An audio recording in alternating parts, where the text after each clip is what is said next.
Hello বন্ধুরা, সবাই কেমন আছেন? আশা করি সবাই ভালো আছেন। চলে আসলাম নতুন একটা ব্লগ নিয়ে। Sharp company charger fan power okay, but এটা ঘোরে না। বন্ধুরা চলেন, ফুল সার্ভিসিংয়ে আমরা কিন্তু চলে আসছি। চলেন ভিডিওটা শুরু করা যাক। প্রথমে আমরা ফ্যানের ব্যাক কভারটা খুলে নেব। দেখুন আমরা একটা স্ক্রুড্রাইভার নিয়ে প্রত্যেকটা নাট খুলে নিচ্ছি। এখন প্রত্যেকটা নাটে আমরা খুলে নিচ্ছি। আপনারাও এইভাবে খুলে নেবেন। আমার ভিডিওটা ধৈর্য সহকারে দেখুন, আপনারা ঘরে বসেই কিন্তু এটা রিপেয়ার করতে পারবেন। খুব একটা কঠিন কাজ না। চার্জার ফ্যানের যে সার্কিটগুলো দেয়া থাকে খুবই সোজা কাজ। তো বন্ধুরা আমরা প্রত্যেকটা নাটই খুলে নিয়েছি এবং ব্যাক সাইডটা ওপেন করে নিয়েছি। দেখুন এর ভিতরে একটা 6 ভোল্টের ব্যাটারি দেওয়া আছে, আর একটা পাওয়ার বোর্ড দেওয়া আছে, আর একটা হচ্ছে কন্ট্রোলিং বোর্ড দেওয়া আছে। আর বোর্ডগুলোর অবস্থা খুবই খারাপ, কারণ ধুলাবালু পড়ে আছে। আমরা কাজের সুবিধার কারণে ওয়াশ করে নিচ্ছি। আর এগুলো চিপসের বোর্ড, চিপ দিয়ে তৈরি করা। আচ্ছা যাই হোক, ওটা পরের সাবজেক্ট। আমরা ওয়াশ করে নিয়েছি কাজের সুবিধার কারণে। আমরা কাজ করার জন্য যতদূর পারছি ওয়াশ করছি। আর ভিডিওর লাস্টে আমরা কাজের শেষে ফুল সার্ভিসিং বা ওয়াশ করে দেব। তো এখন আমরা সামনের যে ডিসপ্লে বোর্ড বা প্যানেল বোর্ড আছে সেটা আমরা খুলে নিচ্ছি, কারণ প্রবলেমটা আমাদের প্যানেল বোর্ডেই। তো বোর্ডের যে 3-4টা নাট আছে, তো সেই নাটগুলো আমরা খুলে নিচ্ছি। নাটগুলো ধরেন দীর্ঘদিন খোলা না থাকার কারণে একটু শক্ত হয়ে গেছে। তো আমরা নাটগুলো খুলে নিচ্ছি। দেখুন ভিতরে সার্কিটের অবস্থা খুব একটা ভালো না, কারণ ধুলাবালু পড়ে গেছে। এখন ব্যবহার করলে অবশ্যই ধুলাবালু পড়বে, এটা অস্বাভাবিক কিছু না। তো আমরা কাজের সুবিধার কারণে এই সাইডটা ওয়াশ করে নিচ্ছি। আর সুইচের যে নবগুলো আছে সেই নবগুলো আমরা খুলে নিলাম, কারণ ওগুলো ময়লা আছে, পরে আমরা ওয়াশ করে দেবো। তো সার্কিটের ভিতর সাইডেও আমরা ভালোভাবে ওয়াশ করে নিছি। আমাদের ওয়াশ করা চলতেছে। তো আমাদের ওয়াশ প্রায় শেষের দিকে বন্ধুরা। তো এখন আমরা একটা কাজ করব, সেটা হচ্ছে আমরা ভিতর সাইডটা আরেকবার একটু ওয়াশ করে নিলাম। তো ওয়াশ করা হয়ে গেছে। আমরা এখন এসি প্লাগ নেব। এসিটা ইনপুট করে আমরা কিছু ভোল্টেজ মেজারমেন্ট করব। আমরা এসি প্লাগটা ইনপুট করছি। এখন আমরা একটা ডিজিটাল মিটার নিছি। ডিজিটাল মিটার নিয়ে এখন আমরা সর্বপ্রথম ভোল্টেজটা দেখব, সাপ্লাই ভোল্টেজ, যেটা আমাদের এসএমপিএস যে সার্কিটটা আছে সেই সার্কিট থেকে আসতেছে। আমার পাওয়ারের ইন্ডিকেটরটা জ্বলতেছে, তারপরেও আমরা ভোল্টেজটা দেখব, কারণ যেহেতু ফ্যানটা ঘুরতেছে না, সেটা প্রবলেমটা কোথা থেকে সেটা আমরা আগে ধরবো। তো আমরা মেন ভোল্টেজটা দেখতেছি, দেখেন এসএমপিএস এর। তো ভোল্টেজটা একটু আপ ডাউন করতেছে ব্যাটারিটা বসে থাকার কারণে। তো অ্যাকুরেট ভোল্টেজ পেলাম 7.7 ভোল্টেজ। এসএমপিএস এই ভোল্টেজে আছে, 12 ভোল্টের এসএমপিএস না এটা। তো 7 ভোল্টের এসএমপিএস, তো সমস্যা নাই। আমরা একটু সুইচিংয়ের ভোল্টেজগুলো দেখি, যে 7.8, এখানে একটা ডায়োড আছে, এখানে সুইচিং আছে। তো আমরা এখানে লাইটের সুইচটাও দেখতেছি। তো আমাদের ভোল্টেজগুলো ঠিক আছে। আমরা প্রবলেমটা ধরতে পারছি, সেটা হচ্ছে এই প্রথম সিরিজ সুইচটা খারাপ, আর লাস্টের যে সিরিজ সুইচটা আছে সেই সুইচটা খারাপ। তো আমরা দুইটা সিরিজ সুইচটাই খুলে নিচ্ছি। দেখুন আমরা রাং আর সাগারের মাধ্যমে দুইটা সিরিজ সুইচই আমরা খুলে নিচ্ছি। তো অনেক আগেকার সোল্ডারিং করার কারণে খুলতে আমাদের একটু অসুবিধা হয়েছে, তারপরেও আমরা খুলে নিয়েছি। দেখুন এই সিরিজ সুইচগুলো আমরা খুলে নিয়েছি। একটা লাইটের, কারণ লাইটটাও জ্বলে না আমি দেখছি। তো আর একটা হচ্ছে কন্ট্রোলিং এসিডিসি। তো সমস্যা নেই, আমরা এটা চেঞ্জ করে দেব। তো আমরা নতুন কিন্তু সুইচ নিয়ে এসেছি। দেখুন আমরা নতুন সুইচ বাজার থেকে কিনে নিয়ে এসেছি। এগুলো সুইচের দাম বেশি না, আমার কাছে ধরছে সিরিজ সুইচগুলো 20 টাকা 25 টাকা পড়ছে দুটো সুইচ। তো একটা সমস্যা হয়ে গেছে, যে আমরা সুইচটা যেটা আনছি সিটি সুইচ, সেটার মাথাটা ছোট, আর আগে যেটা লাগানো ছিল সেটা হচ্ছে বড়। তো সমস্যা নেই, আমরা একটা মডিফাই বুদ্ধি করে দেবো, যেহেতু পাইনি সেই কারণে নিয়ে এসেছি, সমস্যা নাই। তো প্রথম সিটি সুইচটা আমরা লাগিয়ে নিচ্ছি। দেখুন আমরা বসিয়ে নিলাম। এবার সেকেন্ডটাও আমরা বসিয়ে নিচ্ছি, যেটা লাইটের। তো আমরা দুটো সিটি সুইচ কিন্তু সার্কিটের মধ্যে বসিয়ে নিয়েছি। এখন আমরা রাং দিয়ে সোল্ডারিং করে দেবো। তো দেখুন আমরা প্রথমে লাইটের সুইচটা সোল্ডারিং করে দিচ্ছি। এখানে যে পরিমাণ পিসিবি বোর্ডটা দিয়ে আছে, সেই পিসিবি বোর্ডে আমাদের সোল্ডারিং করতে প্রবলেম হচ্ছে, কারণ শর্ট হয়ে যাচ্ছে। দেখুন আমরা শর্টগুলো সরিয়ে নিচ্ছি, কারণ খুব ছোট ছোট পিন দেওয়া আছে।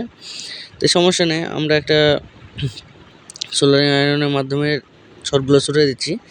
তাই আমরা সোল্ডারিং করার মধ্যে একটা কথা বলি, সেটা হচ্ছে আমার ভিডিওটা কেউ স্কিপ করে দেখবেন না। নতুন টেকনিশিয়ান যারা আছেন তাদের জন্য খুবই উপকারী ভিডিও।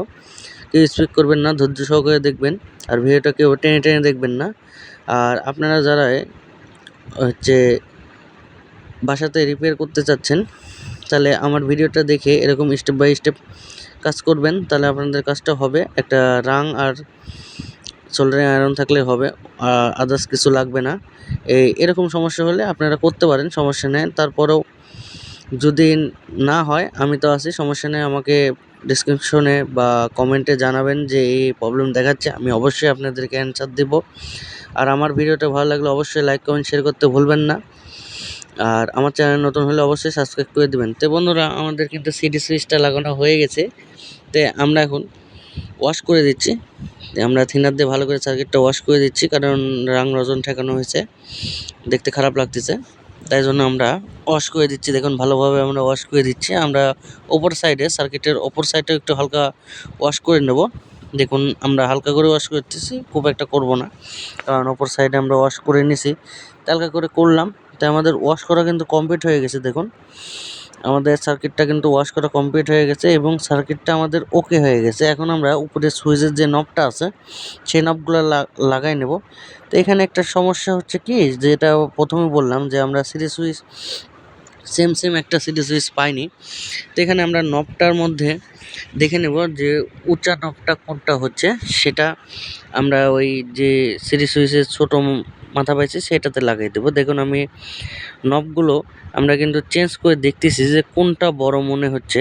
তো এটা আমার কাছে ছোট মনে হচ্ছে, তাই জন্য আমি চেঞ্জ করে দিচ্ছি। দেখেন, তো এটা এখন বড় মনে হচ্ছে।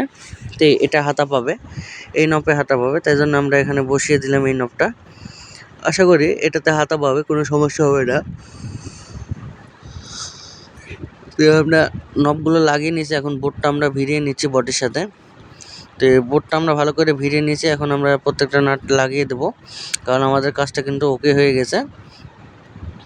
তো আমরা সার্কিটটা ভালো করে মেজারমেন্ট করে বসিয়ে নিচ্ছি। এখন আমরা নাট আর স্ক্রুড্রাইভারের মাধ্যমে আমরা সার্কিটটা বসিয়ে নেব। আমি নাটগুলো নিয়ে নিচ্ছি। দেখুন, তো নাটগুলো আমি নিয়ে নিচ্ছি। এখন স্ক্রুড্রাইভারের মাধ্যমে আমরা নাটগুলো ভালো করে সুন্দরভাবে টাইট দিয়ে নেব। তো একা একা কাজ করি তো বন্ধুরা একটু সমস্যা হয়, আপনারা একটু ধৈর্য দিয়ে দেখবেন, কারণ একা একাই ভিডিও করতে হয়, একা একাই কাজ করতে হয়।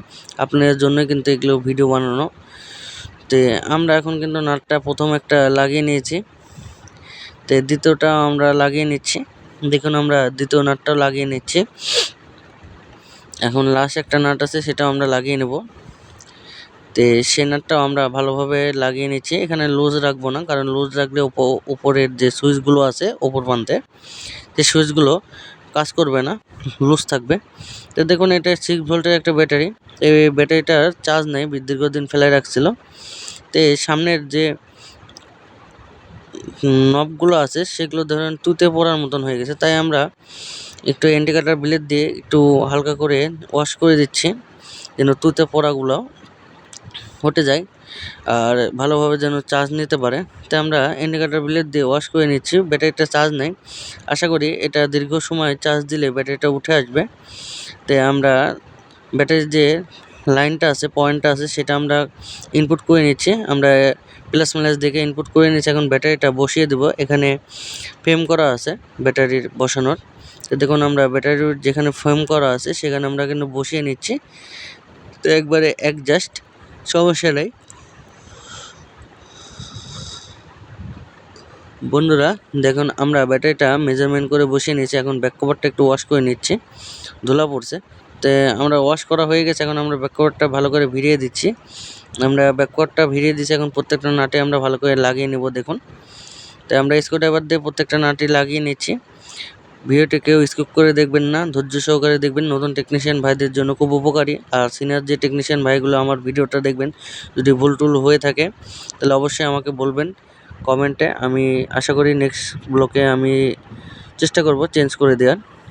আর যারা বাসাবাড়ি রিপেয়ার করতে যাচ্ছেন, আমার এই ভিডিওটা ধৈর্য সহকারে দেখুন, তাহলে অবশ্যই আপনার 100% গ্যারান্টি কাজ করতে পারেন। তো বন্ধুরা, আমরা সামনের খাঁচা এবং পাখাগুলো ওয়াশ করে দেবো, কারণ কাস্টমারের সাথে এইভাবে কথা হয়েছে আমাদের। আর আমরা যে কোনো কাজ করতে গেলে যদি দেখি সামনে বা পিছনে ময়লা আছে, সার্ভিসিং আমরা করে দিই। এটা কাস্টমারকে বলা লাগে না, এটা কাজের সৌন্দর্যের কারণে আমার কাছে ভালো লাগে। আর কে করে তা বলতে পারবো না, তে সমস্যা নেই। আমরা কিন্তু ফুল সেটআপটা খুলে নিয়েছি, খাঁচা পাখা তো খুলে নেওয়ার পর আমাদের কিন্তু ওয়াশ করা হয়ে গেছে। আমরা কিন্তু এখন বসিয়ে দিচ্ছি। দেখুন আমরা প্রথমে নিচের খাঁচাটা বসিয়ে দিচ্ছি এবং প্যাচ দিয়ে লাগিয়ে দিচ্ছি। তারপর আমরা পাখাটা বসিয়ে নেব। পাখাটা বসানোর এখানে কোনো ঘাট করা নেই, যেভাবে দিবেন সেভাবে বসবে, কারণ এটা মোটরের ক্যাচিং করা, কোনো সমস্যা নেই। তাই আমরা পাখাটা লাগিয়ে নিয়েছি এবং উপরে খাঁচাটাও আমরা লাগিয়ে নেব। তো উপরে খাঁচা লাগানোর একটা অ্যাঙ্গেল আছে, দেখুন আমি অ্যাঙ্গেলটা বসিয়ে নিলাম। বসিয়ে নেওয়ার পর এটা স্ক্রু সিস্টেম, আমি স্ক্রুড্রাইভার দিয়ে এটা টাইট দিয়ে নিচ্ছি। তো বন্ধুরা আমাদের টাইট দিয়ে কিন্তু হয়ে গেছে, আমাদের কাজটাও কিন্তু ওকে হয়ে গেছে। আমরা এখন এটা চেক দেব। চলুন, আমাদের কাজটা ওকে হয়ে গেছে, আমরা এটা এখন চেক দিই। আপনাদেরকে ফাইনাল লুক দেখিয়ে নিলাম। তো এখন আমরা লাইনটা এসিতে দিয়ে নেব, যে এসি প্লাগটা আমরা নিয়ে নিছি। তো আমরা এসিতে ইনপুট করে দিয়েছি লাইনটা। এখন আমাদের পাওয়ার তো ইন্ডিকেটার আগে থেকে জ্বলতেছিল, এখন আমরা সুইচটা এসিতে দিব। দেখেন এসি লেখা আছে নিচে, দেখেন ফ্যানটা আমাদের খুব সুন্দরভাবে ঘোরা শুরু করতেছে। তো আমাদের ফ্যানটা ঘোরা শুরু করছে। এখন আমরা দেখব যে লাইটের সুইচটা চেঞ্জ করলাম সেটা কাজ করে কিনা। দেখেন আমাদের লাইটের সুইচটাও কাজ করতেছে ভালোভাবে, তো হাই লো কাজ করতেছে। তো আমাদের ফ্যানটা কিন্তু ওকে হয়ে গেছে। আর আমি ব্যাটারিতে দেখাতে পারলাম না, কারণ ব্যাটারিতে চার্জ নেই, দীর্ঘ সময় চার্জ দিতে হবে। তো আমাদের কাজটা কিন্তু ওকে হয়ে গেছে। ভিডিওটা ভালো লাগলে অবশ্যই লাইক কমেন্ট শেয়ার করতে ভুলবেন না। ধন্যবাদ। ওকে।